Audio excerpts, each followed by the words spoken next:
More phone calls coming up, 877-3DP Show. Email address, dp@danpatrick.com. Twitter handle, DP Show. Beautiful day at Oakmont. Although I just saw Bryson DeChambeau hit a couple of shots in the rough from one rough to another and then couldn't get it out of the rough with the next one.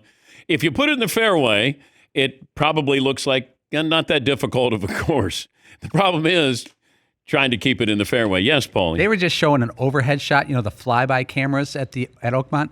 There was like 9 bunkers and this sliver of fairway in between them. Yeah. Wild. But they've taken out like 150 bunkers over the years. I think they used to have like 300 there.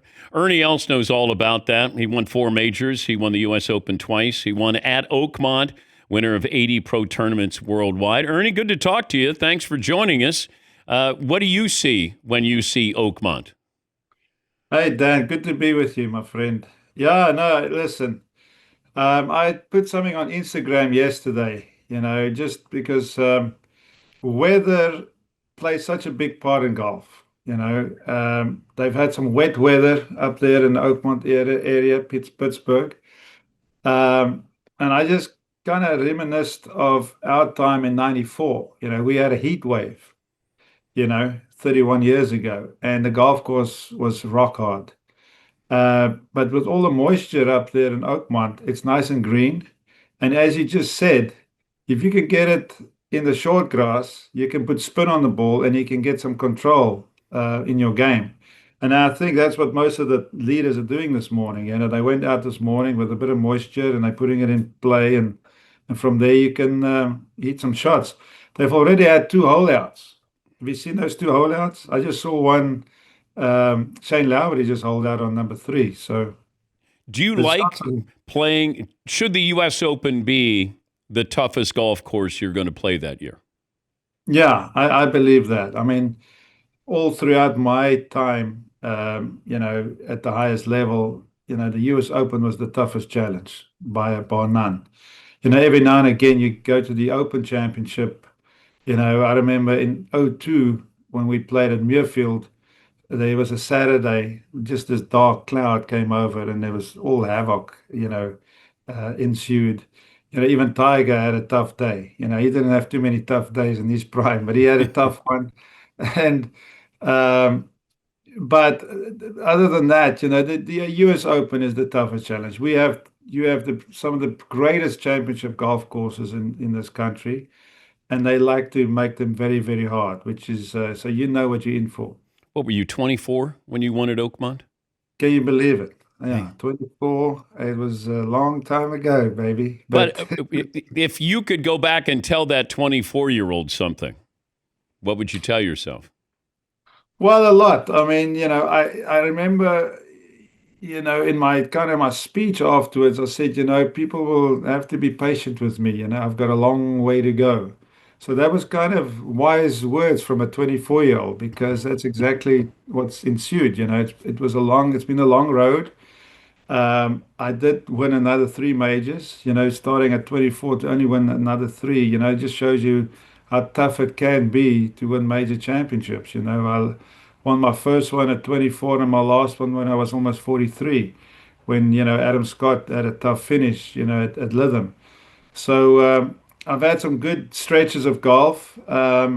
Thankfully, I've been in for the long run. To have a 20-year career at the top level, you're very fortunate to have that kind of career. So it's been a lot of fun, but there's been a lot of kind of struggles. My game. There's so many disciplines in the game that you have to master, and over time, some of them decay a little bit just because of what's going on in your head.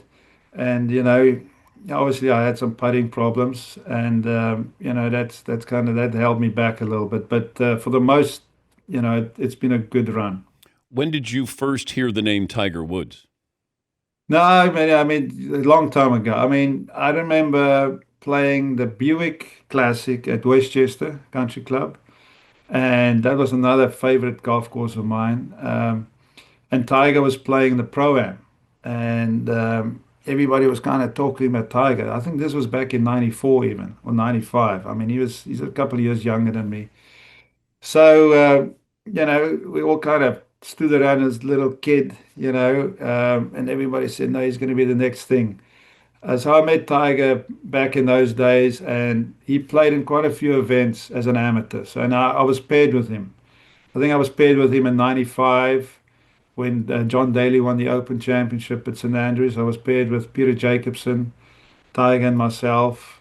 I was also paired with him in the US Open at Shinnecock in '95. So we played a lot of golf together at a very early age for him. So I've known him for a long time. Did you get it right away that, because some of the veterans told me, hey, he thinks he's going to come out here and dominate. And I remember one prominent golfer told me, it was like, hey, this is completely different when you come out here. And then he wins like whatever in Milwaukee. It's like, hello world.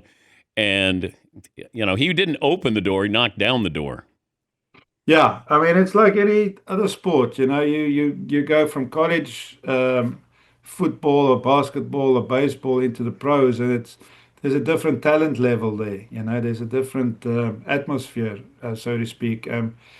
He didn't quite win his first one. He didn't win his second one, but I think by the third one he figured it out.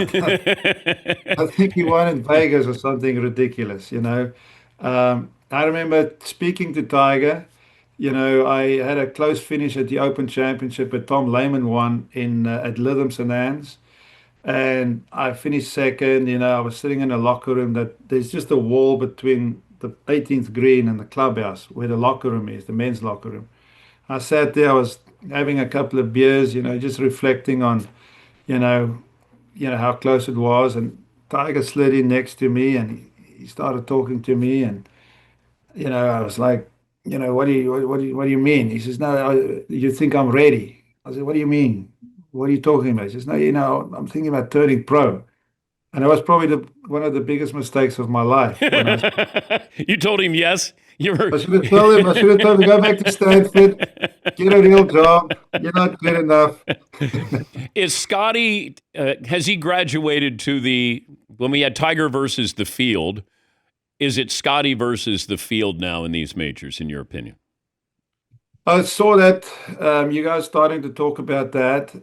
Even the players are starting to mention that a bit. Just when I'm reading comments of really high regarded players like Justin Thomas, saying, how can I catch this guy? That sounds like my language back in the day, with Tiger. How can I get close to this guy? So there's already a little bit of separation, and truly so, because the guy's phenomenal. I mean, he gets his patch where he's hot. He's very tough to beat. And to be honest with you, I've been watching the golf this morning. This golf course is made for him. You have to hit it both ways. You got to put it in the air. You got to have a good short game. Everything gets tested, but it's not the narrowest fairways I've ever seen at Oakmont. So it's very playable, but in over 4 rounds, it's very tough to beat this guy when he's at his best. So yes, there is talk like Tiger disc kind of golf. What does pressure feel like to you? Well, it depends on where you at in your game. When you sharp, when all your disciplines, you got them intact. It's it's a measure of where you at in your game and how you can prove things to yourself.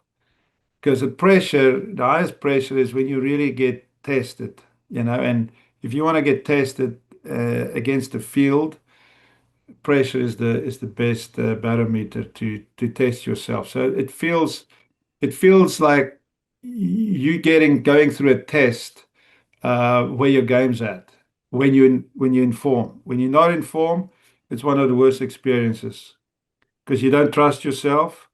If there's a discipline that you're not quite mastering at the moment, if it's driving, iron play, short game, putting especially, under pressure, putting, things fall apart if you're not really on top of things. So it can be good and it can be really, really bad. But you can't hide.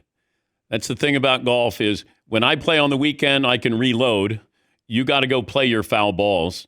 Payne Stewart once told me, hey, the difference between us and a regular player is our misses.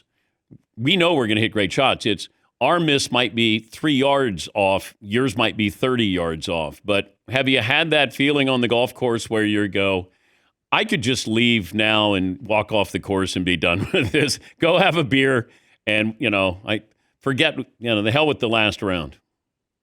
Absolutely. And the longer you play, the more those kind of situations can happen, especially me at 55 now.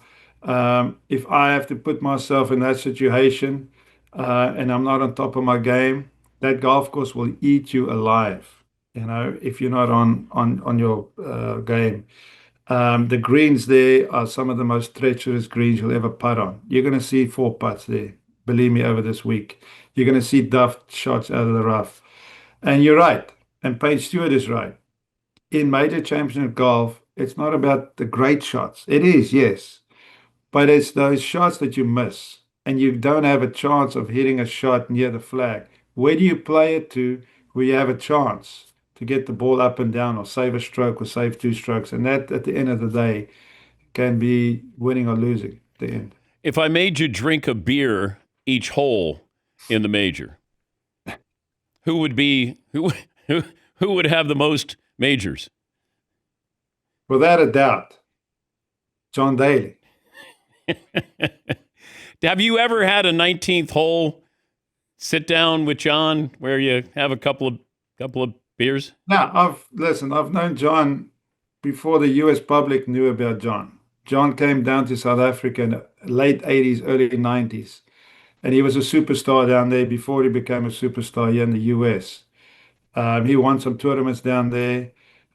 We were very young in those days, and if I was going to go to university, I had to do military service, but I had a couple of US college offers, and I would have gone to Arkansas. Can you imagine that? You and John? Yeah, we would have definitely met there, but he's a good friend. He still plays championship tour golf. No, undoubtedly the guy, he's slowed down a lot now, but in his heyday, not even I could come near him. I could have a couple. It's good that John's slowing down, Ernie. Yeah, well, we all slow down. Yes, we do. And when I brought up pressure, I was wondering about, we can't fathom what Rory was going through that Sunday at Augusta, because it wasn't joy. There was relief, real relief there. What is that feeling like of you just want the round, like you're just holding on for dear life, and just exhale? That is so true what you say. When I watched it, I was in agony for him. I could see the pressure. Even when he was making putts, like on number 10, and so there was not a big relief of smile on his face, because he knew there were really tough, difficult holes coming up. 11, 12. I mean, there's a disaster on every single hole at Augusta. Very much like in major golf. So. But the one that really shocked me, because he got really lucky on 11, because it was one roll away from making double. The ball was going in the water on his second shot. But then on 13, when he laid up, I think even he surprised himself, because he's such an attacking player, that he laid up and he thought, okay, I never really play safe, but I'm going to play safe here. And then he dunks his third shot in the creek, right of the hole, where there's a slope that brings the ball back down to the hole. So that's when I realized, wow, he's really trying hard, yeah. And then he comes back with the tough shots. On 15 he hit it, he makes eagle there. 16 he hits an unbelievable shot. 17 that iron shot. And then on 18 he screws it up again. So it was agony to watch, to be honest, but happy for him. What's the coolest thing in your office? Well, I'm sitting here in our design office. My guy Greg Lecce, he just left the office, so I'm sitting on his computer. Oh, okay. Coolest things, I've got some memorabilia. I've got a photo here of Pebble Beach. I never won there, but there's a new beautiful photo. But I got some US Open stuff here, and I got some signature stuff from Jack Nicklaus and Arnold Palmer and so on. And I've got some other sports memorabilia. So It's almost like your place there. I see you got a lot of I got a stuff. lot. Yeah, I got a lot. Do you ask Tiger for an autograph? I've got an autograph from him, absolutely, but I know him too well now. I, as he gets older, I'm going to get more autographs from him. You never know. Yes. Yeah. You don't want to get it when you're competing against him. No, we were, rivals, so to speak, but he got me 85% of the time, unfortunately. Great to talk to you. Thanks for sharing, Ernie. You're the best. Thank you. That's Ernie Els, World Golf Hall of Famer, won 4 majors, won the Open twice, and won at that golf course that they're playing right now at Oakmont.